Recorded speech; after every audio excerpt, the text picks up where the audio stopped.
네, 지금 관심 가져야 할 산업과 이슈에 대해서 살펴보는 비즈인사이트 시간입니다. 오늘은 강정수 블루닷 AI 연구센터장 나와주셨습니다. 어서 오십시오. 반갑습니다. 네, 오늘은 휴머노이드 산업에 대해서 집중 분석해 볼 텐데요. 브리핑 전에 오늘은 영상 먼저 만나보시죠.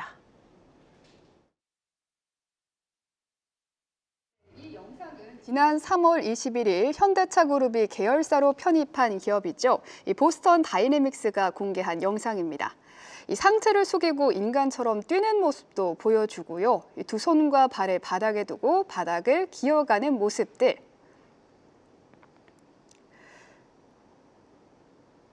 그리고 넘어지는 듯 하더니 유도 선수처럼 낙법을 치는 모습까지 보여줍니다. 이 영상은 보스턴 다이내믹스의 휴머노이드 로봇 아틀라스가 새로 학습한 동작 8개를 보여주는데요. 뒤로 갈수록 고난도의 동작을 보여주죠. 뒷돌기도 아주 잘하는 모습이 보여지고 있고요. 또 일명 커피 블라인더라는 이름의 브레이크 댄스까지 지금 선보이는 모습이 보이고 있습니다. 마지막 활용 점정은요, 엄청난 균형 감각이 필요한 옆돌기를 하면서 영상을 마치는데요. 어떠셨나요? 휴머노이드 로봇의 유연함이 정말 엄청나죠. 물론 로봇이 무대에서 브레이크 댄스를 추는 게 우리가 로봇에게 바라는 미래는 아닐 겁니다. 하지만 점점 더 사람다워지는 로봇이 우리를 상당히 능숙하게 할 수 있다는 신호는 아주 명확해 보이죠.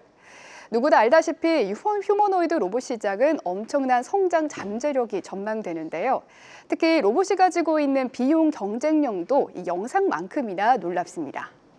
맥쿼리는 휴머노이드 로봇이 초기에만 선진국의 자동차 조립 라인 근로자 300만 명에서 400만 명을 휴머노이드가 대체할 수 있다고 봤는데요. 로봇 한 대 가격을 10만 달러로 가정하고 로봇을 24시간 운영한다면 시간당 비용은 $5 10센트, 미국 평균 최저임금인 $11 23센트보다 2배가량 낮고요. 그리고 미국의 자동차 산업의 평균 인건비 $38 7센트보다는 무려 6배가량이나 저렴합니다. 이 생산이 확대되면 로봇 가격은 $2만 달러까지 하락할 것으로 예상이 되는데요. 이 경우 시간당 비용은 무려 $1 40센트까지 내려가죠. 트럼프가 외치고 있는 미국을 다시 위대하게, 여기의 핵심 목표는 바로 미국 제조업의 부활인데요. 이런 정치적인 상황과 함께 베이비붐 세대의 은퇴와 젊은 대체 인력이 부족한 상황은 로봇의 개발 수요를 앞당기고 있습니다. 물론 소프트웨어는 휴머노이드 로봇 산업의 주요한 과제입니다. 이 테슬라에 따르면요, 휴머노이드 로봇을 훈련시키는 데는 자율주행보다 무려 10배가량, 최소 10배 이상의 연산 능력이 필요하다고 하는데요. 그래서 엔비디아 개발한 옴니버스 그리고 코스모스 같은 로봇 개발을 표준화할 수 있게 한 소프트웨어는 휴머노이드 출시 시간을 단축시키는 데 기여하고 있습니다. 과연 앞으로 로봇 시장의 전망은 어떻게 될까요? 자세히 살펴보시죠. 네, 브리핑 보고 오셨고요. 좀 더 깊은 이야기로 들어가 보겠습니다. 센터장님, 휴머노이드 로봇 시장을 선점하기 위한 빅테크들의 경쟁이 굉장히 치열해지고 있는데요. 휴머노이드 로봇 산업 지금 어느 정도 수준까지 있다고 보십니까? 브리핑을 너무 잘해주셨는데요. 네. 24시간 움직이면 정말로 인간보다 저렴해질 수 있다는 말이 맞습니다만 지금 24시간씩 움직일 수 있는 로봇은 인류상에 없습니다. 그러니까 지금 가장 많이 진화됐다고 하는 여러분들 중국의 유니트리 막 부채 춤추고 최대 움직일 수 있는 시간이 2시간입니다. 휴머노이드 지금 이 부분에서 예를 들면 보스턴 다이내믹스 막 덤블링하고 브레이크 댄스 치고 이것도 2시간 이상 가지 못해요. 그러니까 심지어는 테슬라의 옵티머스도 몇 시간 간다는 얘기를 하지 않고 있습니다. 왜냐하면 절대적으로 현재 자동차에 쓰이는 배터리가 가장 인류가 진화시킨 배터리인데요. 그 배터리의 4분의 1도 몸에 들어가지 못합니다. 이런 상황에서 24시간 일한다는 것은 불가능에 가깝다고 볼 수가 있고요. 또 하나 또 브리핑에서 중요한 얘기를 하셨죠. 자율주행을 연습시키는 것보다 10배 이상의 데이터가 필요하다고 얘기를 하고 있습니다. 그래서 지금 여러분들이 뉴스를 통해 들으시는 피규어가 미국에 있는 BMW 공장에서 일을 시험 중에 들어간다. 그리고 구글이 최근에 투자했던 앱트로닉이라는 회사에서 만든 아폴로라는 것은 미국에 있는 메르세데스 벤츠 공장에서 일을 한다. 그리고 테슬라가 5,000대를 생산해서 올해부터 하반기부터는 테슬라의 기가팩토리에서 일을 하게 한다. 그리고 현대그룹에서도 지금 현재 보스턴 다이나믹스를 인수했고 보스턴 다이나믹스의 로봇을 올해 말에 현대자동차의 공장에서 시험 운행을 하겠다. 이건 뭐냐면 여러분 주행 데이터를 자율주행이 모으는 것과 동일합니다. 산업 현장에서 이제 로봇들이 본격적으로 일을 하기 위한 준비를 하는 거고 여기서 데이터 학습을 하는 것이지 상용화 단계하고는 관계가 없다. 그렇기 때문에 휴머노이드 로봇 시장은 빠른 전문가에 따라서는 가장 빠르게 상용화를 목표로 하고 있는 테슬라마저도 2027년입니다. 2027년이고 2028년, 2029년 이렇게 돼야지 상용화가 될 수 있기 때문에 너무 휴머노이드 시대가 정말 코앞에 다가온 것은 맞지만 지금 투자하면 내년도에 막 주가가 오를 것이다. 이거는 조금 과도한 부분이라고 볼 수 있고요.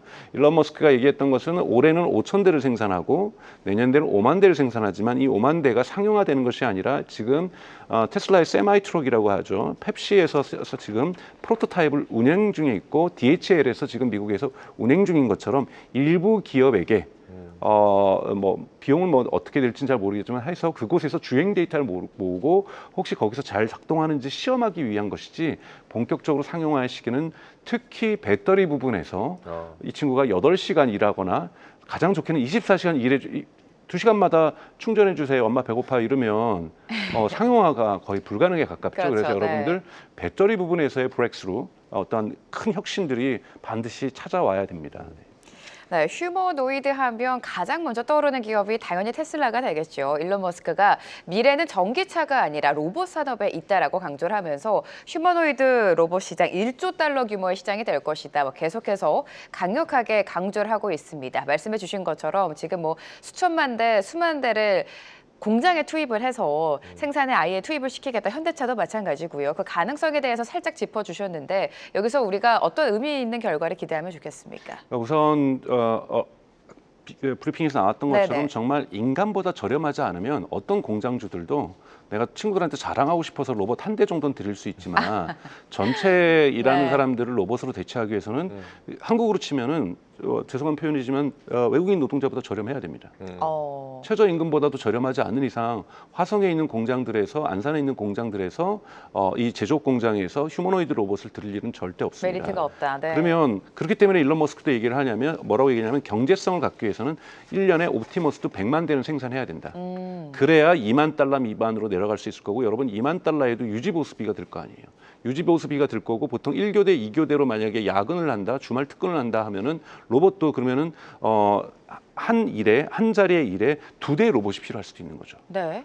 이렇게 되면은 어떠한 공장주들이 공장을 운영하는 기업체 사장님들께서 외국인 노동자가 더 저렴한데 왜 굳이 우리가 휴머노이드 로봇을 써야 될까 이렇게 질문할 수가 있기 때문에 정말로 우리 인류 미래에 있어서 제조업까지 바뀌기에는 아직도 많은 시간이 좀 걸려 있고 이것으로 근데 향해서 인류는 그 목표를 향해서 나아가고 있는 거잖아요. 전기차가 지금 이렇게까지 좋은 품질을 가지면서 주행 거리를 갖기 위해서는 여러분도 아시는 것처럼 여기도 5년에서 7년이 걸렸단 말이죠. 그래서 아마 휴머노이드 로봇에도 지금 자율주행은 전기차는 아직까지 완전히 완벽하게 실현되고 있지 않지 않습니까? 이 자율주행 기능까지도 로봇에 들어가야 되는 거고 배터리 기술도 들어가야 되는 거고요. 또 하나 여러분들이 보셔야 될 것은 인간의 손처럼 움직여야 됩니다. 덤블링 잘하는 로봇이 중요한 것이 아니라 인간의 손이 보통 자유도가 27이라고 해요. DOF라고 얘기를 하는데요. 테슬라가 지금 가장 높은 수준에 올라와 있는데 22입니다. 네. 그러니까 인간의 완벽한 손을 구현하고 있지 못하는 거죠. 근데 손을 구현해야 만약에 우리가 자동차 공장에서 일을 한다라면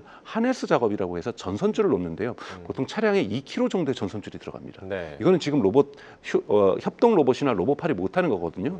인간이 정말 그 좁은 공간에다가 고개를 집어넣고 들어가가지고 손으로 이렇게 놓는 거란 말이죠. 그러다 보면은 연장을 떨어뜨릴 수도 있겠죠. 네. 그럼 연장 떨어뜨리는 걸 또 손으로 잡아야 되겠죠. 그럼 로봇이 이러한 자율성을 가지면서 정말 액기손가락에도 전선줄 몇 개 걸치고 이거를 이렇게 놓고 뭐 이렇게 하려면 정말 인간과 같은 자유도를 가져야 되는 거거든요. 여기까지도 아직은 기술적으로 아직 개선해야 될 부분 분명히 있다. 하지만 27도인데 테슬라가 22도까지 갔다라는 것은 대단히 기술이 근접해 가고 있다. 이렇게 볼 수가 있습니다.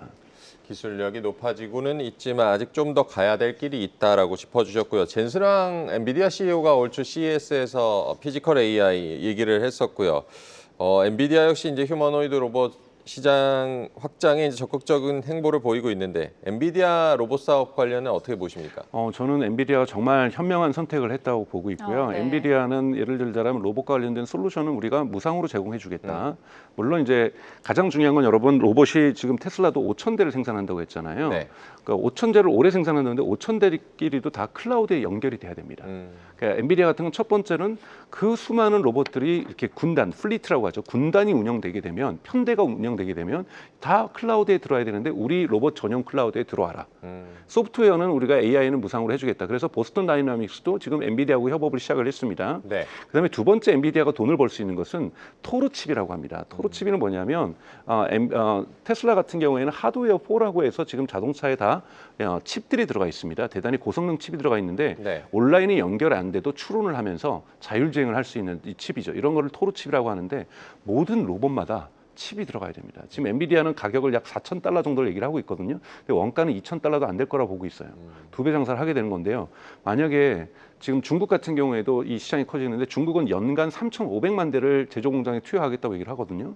만약에 정말로 미국이라든지 한국이라든지 일본에 연간 막 3,500만 대, 4,000만 대가 투입되면은 엔비디아 같은 여기에다가 칩만 팔아도 4,000만 대를 파는 겁니다.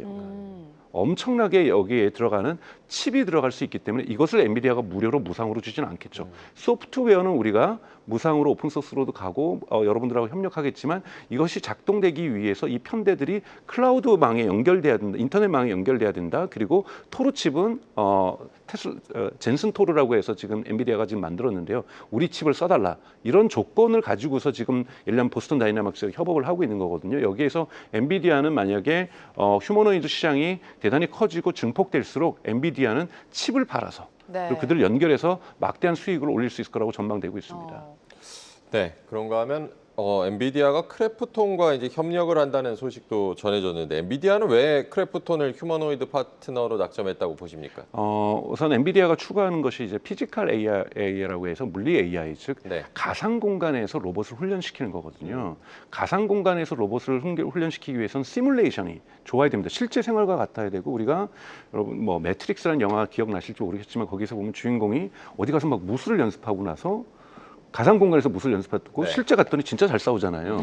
그것처럼 엔비디아 가려고 하는 피지컬 A는 가상 공간에서 연습을 하면은 실제 공간에서도 잘할 수 있을 거라는 거예요. 그러면 보통 이런 가상 공간에서 막 전투하고 연습하고 이런 것을 어떤 기업이 잘합니까? 게임 업체가 잘하죠.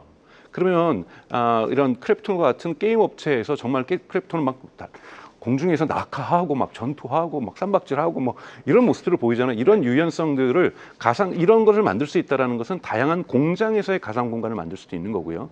다양한 길거리에서 예를 들면 도로 아스팔트를 놓는 가상 공간을 만들 수도 있는 거고요. 이렇게 게임 업체랑 이러한 시뮬레이션 공간에서 피지컬 AI라고 하는 물리 AI를 지금 엔비디아가 추구하고 있기 때문에 크래프톤하고 대단히 궁합이 맞다라고 볼 수가 있습니다. 그렇기 때문에 크래프톤도 게임 부분에서만 엔비디아하고 협업하는 것이 아니라 휴머노이드 부분에서도 협업을 하겠다고 하는 거고요. 지금 그렇기 때문에 엔비디아가처럼 물리 AI를 들고 있는 것은 구글도 이 사업을 시작하겠다고 그러고 심지어는 메타도 하겠다고 얘기를 하고 있잖아요. 네. 우리도 메타버스 했던 기술을 버리지 않고 이 메타버스에 썼던 가상 공간의 이 기술을 지금 메타가 갖고 있는 라마하고 연결을 해서 여기 가상 공간 속에서 로봇을 훈련시키겠다. 아까 10배의 자율주행보다 10배의 많은 훈련이 필요하다고 그랬는데 그중에 많은 부분을 가상 공간에서 하게 되면 24시간 컴퓨팅 파워가 된다면 막 빠른 속도로 연습을 할 수가 있기 때문에 대단히 그 기간을 단축시킬 수 있다는 장점을 가지고 있습니다. 네, 휴머노이드 로봇 개발 지금 테슬라뿐만이 아니라 메타랑 애플까지 참전을 하면서 그 시장이 더욱더 뜨거워지고 있습니다. 앞서서 짚어주신 것처럼 상용화까지 시간이 걸리겠고 인건비와 비교해서 뭐 비용 측면에서도 메리트가 있어야 되고 사람 손과 같은 정밀한 세밀함, 자율성까지 있어야 된다라고 강조해 주셨는데 사람의 손이 뭐 27도라고 하면 테슬라가 22도까지 올라왔다고 하지 않았습니까? 다른 기업에 비해서 테슬라가 어떻게 보면 많이 치고 올라온 상황인데 앞으로 타 기업들은 어떻게 예상을 하면 좋을까요? 테슬라 일론 머스크가 네. 한 번은 얘기했습니다. 우리는 앞으로 당분간 옵티머스의 진화 과정들을 비디오로 자세하게 공개하지 않겠다. 어떤 기업인지는 지칭하지 않지만 모 기업들이 우리를 하나하나 따라하고 있다. 카피한다고. 네. 그건 이제 중국 기업들을 얘기하고 있는 겁니다. 사실은 거의 유사하게 쫓아오고 있어서 자기네들도 이제는 보안을 지켜나가면서 나아가겠다고 얘기를 하고 있는데요. 사실은 아까 말씀드렸던 것처럼 우선은 한쪽에서는 피지컬 AI, 즉 AI라든지 가상 공간에서 로봇을 훈련시킬 수 있다는 방법을 먼저 시도를 한 것은 테이프를 끊었던 건 엔비디아고요. 네. 그러면 구글이나 우리 메타도 우리도 이건 잘할 수 있을 것 같다. 그래서 구글하고 메타가 들어왔고 애플 같은 경우는 특히 가정용 로봇을 만들겠다고 얘기하는데 이건 좀 더 시간이 걸릴 거라고 보고 있어요. 왜냐하면 우리가 자동차 공장은 그래도 항상 예측할 수가 있죠. 다음 공정이 무엇이고 그 다음 공정이 무엇이라고 예측할 수 있는데 가장 예측을 못하는 사람이 인간이잖아요. 네. 인간처럼 예측 불가능한 사람이 없거든요. 기분 좋았다가 나빠지고 나빠졌다가 좋아지기도 하고 갑자기 막 투정을 부리기도 하고 이거를 로봇이 다 받쳐준다는 건 되게 어렵기 때문에 조금은 애플 같은 경우는 좀 더 먼 미래를 보고 있지 않나는 생각이 드는데요. 정말 무서운 속도로 쫓아오고 있는 것은 중국 기업들이라고 볼 수 있고 중국에서 이러한 능력들은 여러분들도 놀라시지만 이것이 이거 영상으로 혹시 소라로 만든 영상 아닌가? AI로 만든 로봇 영상 아닌가? 이런 궁금을 하시는 분들도 있는데요. 그렇게 따지면 아까 보셨던 옵티머스의 보스턴 다이내믹스의 아틀라스도 그렇게 얘기할 수 있는데요. 중국은 실제적으로 많이 쫓아오고 있습니다. 네. 중국 기업의 기술 진화도 살펴봐야겠고요. 휴머노이드 로봇 기업인 피규어 AI 역시 이제 얘기할 때 빼놓을 수가 없는데 이 기업 같은 경우는 1년 만에 기업 가치가 15배나 성장했다. 최근에 뭐 BMW와도 뭐 공급 계약을 맺었다고 하는데 이 피규어 AI의 대량 생산이 의미하는 바는 뭐라고 보십니까? 우선 지금 대량 생산을 발표한 전 세계에서 기업은 딱 2개입니다. 하나는 테슬라고 하나는 피규어예요. 피규어가 지금 02 버전까지가 나왔는데 03 버전부터는 대량 생산을 하겠다라고 얘기를 하고 있고 심지어는 그 공장을 짓고 있는 설계도 부분들이 벌써 공개가 된 상태고요. 네. 그리고 원래 여러분 아시는 것처럼 피규어 AI 같은 경우에는 엔비디아도 투자를 했고 오픈 AI하고 협업을 했고 삼성전자도 투자를 했습니다. 사실은 네. 많은 기업들이 투자를 하면서 미래에 있어서 가장 앞서가는 독립형 휴머노이드 전문 기업이라고 지금 평가를 받고 있는 거고요. 그런데 진화 속도가 너무나도 빠릅니다. 대량 생산을 4년 만에 10만 대를 하겠다라는 것, 피규어 03 버전을 보여줬다는 것만으로도 지금 기업 가치가 엄청나게 올라가고 있고 상장을 아직 안 하고 있는 것이 좀 투자자 입장에서는 가슴 아픈 부분이라고 볼 수가 있는데요. 우선 정말 근데 최근에 오픈 AI하고도 결별했거든요. 네. 이 정도 AI는 우리도 만들 수 있다. 그래서 기술력 부분에서 AI 기술력이라든지 또는 하드웨어 부분에서 로봇의 어떤 메카니컬 엔지니어링 부분에서도 지금 가장 뛰어난 테슬라와 함께 가장 뛰어난 기업들 중에 손의 유연성도 디그리도 아직까지 20이 되고 있지는 않지만 디그리 그러니까 손의 자유도 부분도 대단히 높은 수준으로 올라오고 있기 때문에 피규어 AI는 정말 각광받고 있는 기업이라고 볼 수 있습니다.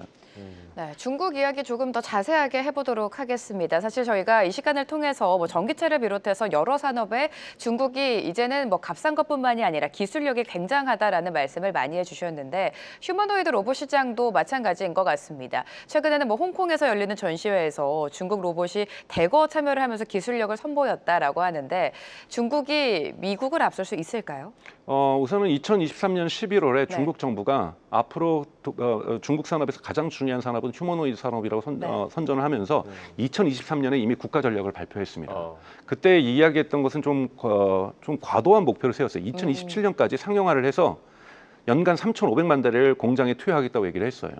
그건 정말 저는 불가능한 목표라고 보고 있습니다. 2027년에 3,500만 대를 실용화하겠다, 상용화하겠다. 아마 근데 그것이 그 정도의 원대한 목표를 갖고 있어야 30년, 33년이 되더라도 저는 가능하지 않을까라고 저는 생각이 들고요. 또 하나는 전기차를 키우는 방식하고 똑같습니다. 2,000개의 전기차 업체가 있었지만 지금 100여 개로 남았고 전기차 업체가 15개로 줄어드는 목표를 지금 중국이 갖고 있는 것처럼 중국 뭐라고 얘기냐면 지금 2,000여 개의 휴머노이드 스타트업이 있는데 7개로 줄이겠다. 7개로요? 7개로 줄이는 과정 속에서 글로벌 경쟁 기업을 만들겠다라는 거고요. 그래서 대단히 높고요. 또 하나 여러분 보셔야 될 것, 이건 트럼프 행정부에서 사실 되게 위협을 갖고 있는 건데 여러분 애플의 아이폰을 만드는 부품 업체들도 대부분 중국에 있습니다. 그러면 팀 쿡이라든지 애플이 지금까지 이 부품 업체들의 품질을 높이기 위해서도 많은 투자를 해줬어요. 근데 거기에 들어갔던 엄청난 아이폰에 들어갔던 좋은 나사. 이게 어디 들어갔냐면 전기차에도 들어가고 드론에도 들어가고 휴머노이드 로봇에도 들어가는 거예요.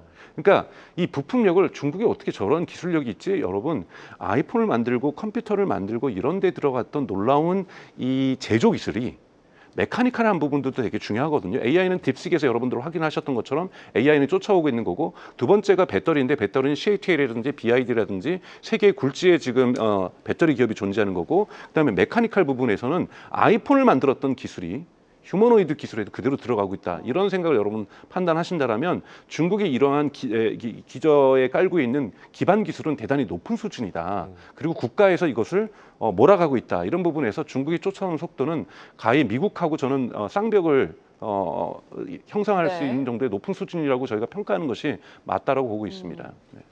네, 우리나라의 휴머노이드 로봇 개발도 좀 잘 챙겨봐야겠는데 지난주에는 K 휴머노이드 연합이 이제 출범하기도 했다고 하는데 2030년 로봇 최강국을 목표로 한다. 가능성 있다고 보십니까? 우선은 투자 액수 규모가 좀 문제가 있습니다. 1조 달러를 2026년에 하겠다는 것도 아니고 27년에 하겠다는 것이 아니라 2030년까지 1조 달러를 쪼개서 하겠다라는 네. 거 저는 택도 없는 돈이라고 보고 있고요. 저는 이거는 어떠한 뭐 정당이 이기든지 간에 선거가 끝나면 새 정부에서 과제로서 나올 부분이라고 저는 생각이 들어요. 근데 현 지금 뭐 권한대행 체계에서도 그렇다고 해서 모든 것을 실기할 수는 없기 때문에 최소한의 이 틀을 만들고 1조 달러라도 이렇게 1조 원이라도 달러가 아니죠. 1조 원이라도 투자하겠다라는 이러한 계획을 잡은 건 전 잘한 것이라고 봅니다만 이거는 이제 겨우 시작의 틀을 저희가 시작했다라고 볼 수가 첫 발자국을 띄었다라고 저는 볼 수가 있고 거기에서는 우리가 긍정적으로 평가할 수 있지만 1조 원을 투자해서 우리가 세계 최강국이 되겠다 이거는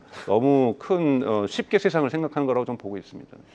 자, 이런 가운데 국내 기업에서는 두산 로보틱스가 휴머노이드 로봇을 개발 중이다라는 소식과 함께 주가가 그래도 좀 시세를 내주기도 했습니다. 이 밖에 주목해야 될 국내 기업 안에서 어떤 종목을 보고 계십니까? 우선 삼성전자가 인수한 레인보우 로보틱스 같은 경우도 대단히 유망한 기업이죠. 여러분 구별해 하셔야 될 것은 휴머노이드 로봇은 아직까지는 상용화가 되지 않았지만 레인보우 로보틱스 같은 경우에 매출의 거의 100%가 협동 로봇에서 발생하고 있죠. 협동 로봇은 휴머노이드로 가기 위한 전 단계로서 대단히 중요한 기술력들을 보여줄 수 있어. 특히 메카니컬한 부분들. 왜냐하면 협동 로봇 같은 경우는 배터리로 운영되지 않고 전선줄로 연결해서 운영되는 부분도 있고 해서 제한적입니다만 그래도 센싱 부분에서의 AI라든지 그러니까 사물을 인지하는 부분에서 AI라는 부분에서 기술력을 많이 발전시킬 수가 있다는 부분에서 사실은 두산 로보틱스하고 이 레인보우 로보틱스도 상당히 가능성이 높은 기업이라고 볼 수 있습니다. 문제는 여기에 어떤 AI를 결합시킬 것인가.